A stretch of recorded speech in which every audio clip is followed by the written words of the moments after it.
कौन कहता है कामयाबी किस्मत तय करती है। कौन कहता है कामयाबी किस्मत तय करती है। इरादों में हो दम तो मंजिलें भी झुका करती है। इरादों में हो दम तो मंजिलें भी झुका करती है। जय हिंद दोस्तों, आज हम बात करेंगे प्रियंका चाय वाले की, अर्थशास्त्री की चाय के बारे में, इकोनॉमिक ग्रेजुएट चाय वाली के बारे में। लेकिन ये सब बात करने से पहले आज हम जाते हैं 2014 में। 2014 में जब माननीय नरेंद्र मोदी जी पीएम बन के आए तो पूरे देश में चर्चा हुई कि एक मामूली सा चाय वाला बन गया देश का पीएम। एक मामूली सा सिंपल सा चाय वाला जो ट्रेन में स्टेशन में घूम घूम के चाय बेचता था वो देश का पीएम बन गया। उसके बाद से चाय वालों का क्रेज ही देश में बहुत ज़्यादा बढ़ गया है। इधर उधर जहाँ भी देखो आप नए नए चाय के स्टॉल्स लग रहे हैं, मोदी के नाम पे चाय लग रहे हैं और भी बहुत सारे देश विदेश में चाय पे चर्चा चल रही है। और इसी बीच में इससे पहले अगर आप देखोगे तो एक बहुत ही फेमस न्यूज़ था एमबीए चाय वाला, जिसके फाउंडर थे प्रफुल्ल बिल्लोरे। इन्होंने एमबीए की पढ़ाई बीच में ही छोड़ दी थी, कंप्लीट नहीं किया था। इन्होंने अपने जो स्टॉल था उसका नाम रख दिया था एमबीए चाय वाला। और आज अगर आप देखोगे तो इनका टर्नओवर लगभग 5 करोड़ के आसपास है, 5 से 6 करोड़ के आसपास है। तो एक ऐसा बिजनेस जिसे आम आदमी करने से हिचकिचाती रहती थी, जिसे माना जाता था ये पढ़ो लिखो का बिजनेस नहीं है, आज आप देखोगे कि चाय की चर्चा हर जगह फैली हुई है और हर कोई बड़ा से छोटा आदमी इस बिजनेस में कूद रहा है। आज ही एक कहानी जो मैं आपको सुनाने जा रहा हूँ वो है प्रियंका की कहानी, अर्थशास्त्री प्रियंका की कहानी। तो ये कहानी शुरू करने से पहले मैं आपको एक क्लिप दिखाना चाहूँगा जिसमें कितने स्वाभिमान के साथ प्रियंका जो है मात्र 24 साल की उम्र में ही, जब समाज और आसपास के लोग एक दूसरे को ताना देते हैं तो उन सब से लड़ते हुए समाज में खड़ा होके चाय बेच रही है। मेरा बैंक का एग्ज़ाम बहुत क्लोज जाके छूटा था, तो फिर 2019 में मैं ग्रेजुएट हुई थी एक्चुअली। तो 2020-21 2 साल बीत गए लेकिन फिर भी जॉब नहीं लगी। तो था कि यार मतलब कब तक ऐसे रहना है, कुछ तो करना है ना।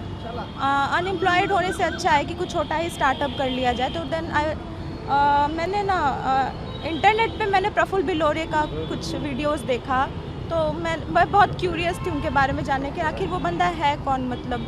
तो मैंने उनके बहुत सारे वीडियोस देखे, फिर तो वहीं से इंस्पिरेशन आया, नहीं मतलब करना चाहिए स्मॉल स्टार्टअप। एंड चाय का एक ऐसा बिजनेस है कि यहाँ आप कम इन्वेस्टमेंट में भी शुरू कर सकते हो। उसके लिए आपको ज़्यादा कुछ इन्वेस्टमेंट नहीं करना होता है, एंड प्रॉफिट भी अच्छी खासी होती है। तो इतने सारे चाय वाले थे, ठीक है, ये अनुभव दुबे हो गए, जैसे प्रफुल्ल बिल्लोरे हो गए एंड ऑल दैट, और भी बहुत को हैं। तो मैंने सोचा यार सब चाय वाले हैं तो एक चाय वाली भी होनी चाहिए ना।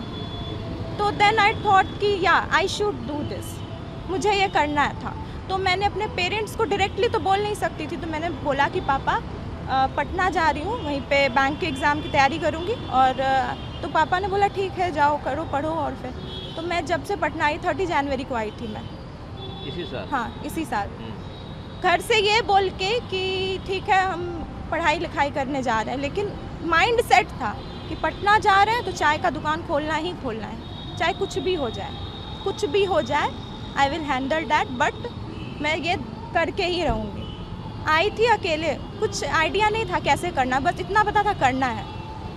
तो फिर धीरे धीरे बहुत सारे चाय के स्टॉल्स पे जाना शुरू किया पटना में। बोरिंग रोड के इलाके में रहती थी, तो बहुत सारे टी स्टॉल्स पे विज़िट किया, देखा उनके कस्टमर्स को, देखा उनको, देखा उनसे कई बार मैंने बोला भी हाँ मैं एमबीए की स्टूडेंट हूँ, मैं कुछ प्रोजेक्ट पे काम कर रही हूँ, आप दिन भर में कितनी सेलिंग कर लेते हो, कैसे आपके कस्टमर्स होते हैं, मतलब ऑल दैट जितनी भी इन्फॉर्मेशन थी। तो 2 महीने मैंने बहुत रिसर्च किया, marketing research and all that जो भी था। फिर मैंने अपना एक बिज़नेस प्रपोजल प्लान बनाया, बैंक के पास गई लोन के लिए, प्रधानमंत्री मुद्रा योजना के तहत। तो उन्होंने डिनाई कर दिया, बोला कि नहीं आप यहाँ के लोकल नहीं हो तो आपको लोन नहीं मिल सकता है। बहुत बैंक में गई, private sector bank, public sector bank, but उनका भी एक वो होता है ना, रूल्स एंड रेगुलेशंस होते हैं। तो उन्होंने बोला कि नहीं। तो फिर एट लास्ट मैंने अपने एक बचपन के दोस्त से, में पटना में रहता है, तो उसने मुझे 30,000 रुपीज़ की हेल्प की।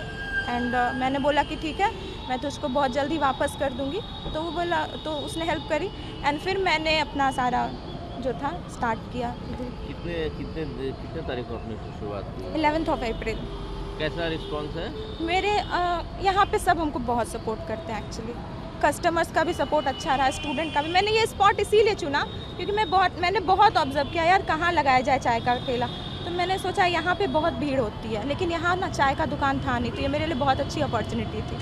कितने तरह की चाय बनाती हैं आप? मैं मसाला चाय बनाती हूँ, अदरक वाली चाय और चॉकलेट चाय, पान चाय। तो दोस्तों देखा आपने कि कैसे प्रियंका स्वाभिमान के साथ, गर्व के साथ, एक बहुत ही कॉन्फिडेंस के साथ चाय बेच रही है। और उन्होंने साफ साफ शब्दों में कहा है कि उनका मकसद, जीने का मकसद, पूरे आगे का पूरा जीवन ही वे अपने इस बिजनेस को समर्पित कर देगी। और अगर बात करते हैं प्रियंका की, तो उनका जन्म हुआ था पूर्णिया में रहने वाली है। और पढ़ाई करने के बाद नौकरी नहीं मिली। उन्होंने लगभग 2 साल बैंकिंग की एग्जामिनेशन की प्रिपरेशन की, लेकिन उनका सिलेक्शन नहीं हो पाया।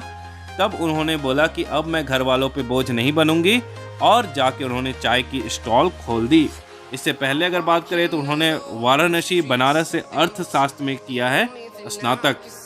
प्रियंका का अगर देखो तो इनका यही कहना है कि चाय की दुकान लगाने मुझे कोई झिझक नहीं है। और ये जो पीएम मोदी का सपना था आत्मनिर्भर भारत का, उसमें ये अपना योगदान दे रही है।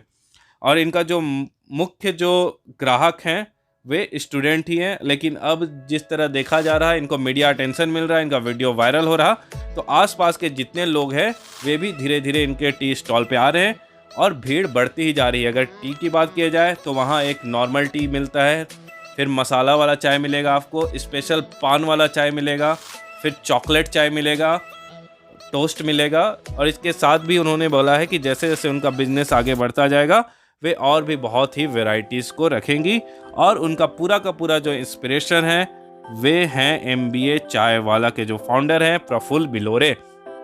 तो देखोगे आज के ज़माने में बिहार जैसे एरिया, बिहार, झारखंड, यूपी, जहां औरतों को अभी भी बहुत ही आगे जाने के लिए प्रोत्साहन नहीं मिलती है, तब मात्र 24 साल की उम्र में एक ऐसा जज्बा लेके प्रियंका निकल पड़ी है, एक नए उम्मीद, नए हौसला के साथ कि एक दिन वे पूरे पटना में और पूरे देश में अपने चाय वाली के ब्रांड को फेमस कर देगी। और बाकी जो आगे आने वाली जनरेशन है, जो लड़कियां हैं, उनके लिए एक मिसाल का रूप रहेगी। जय हिंद दोस्तों।